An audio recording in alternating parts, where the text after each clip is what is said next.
we know if pi bar is 3%, pi E drops to 3%. Right? But W may not drop to 3%. Because your wages may be based on a 5 years contract. Right? When you sign your job, okay, that promise you a wages and an increment of say 4% for the next 5 years. Right? You cannot ask to revise it to 3% at all.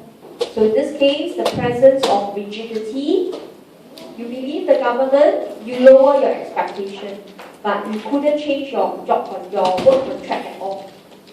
Right? So in this case, the sacrifice ratio cannot be zero. Okay? And secondly, in the real world, okay, some of you may know that wages are actually index linked. Okay? In other words, index linked by your given wage rate plus, right, example, a 2% increase if price goes up. So you have a fixed wage, $2,000 per month. Alright, and you have a condition. If prices goes up, the maximum your wages can go up is only a 2%. So this is really fixed. So again, this is not really wage rigidity, but wages are index linked. Right, okay? And in this case, if government set the pi bar to be 1%, although your wages can adjust to inflation, but if now pi bar is 1%, your wages again are too high. You will still be retrenched. Alright, so there's always a discrepancy between wage adjustment and the policy. They will go off sync. So it's very hard to manage the labor market. It is not workers take 5 steps, firms take 5 steps. It's not.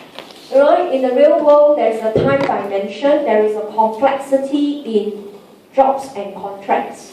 That making adjusting unemployment to be highly difficult.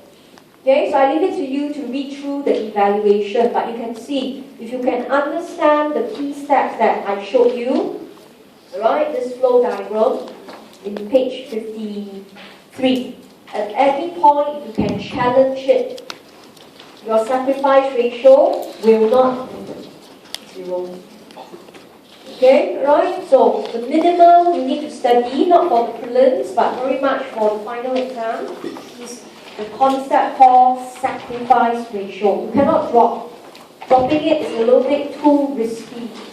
Just that you find it difficult is because the language they use is very different. Not your standard output, your standard inflation, but prices, wages, unemployment. Okay, right, so we'll go for a break. So that wraps up topic 8, the third segment on disinflation, which you have to study on a separate occasion. Remember, you cannot study topic 8 in one day, going from page 1 to 55. You'll kill yourself. You can only do up to deflation, that topic. Then, this inflation, you must study on a separate day. Right, then you can speak that language. Okay, so we'll come back here in 15 minutes. Let's do it at 1:40 and we'll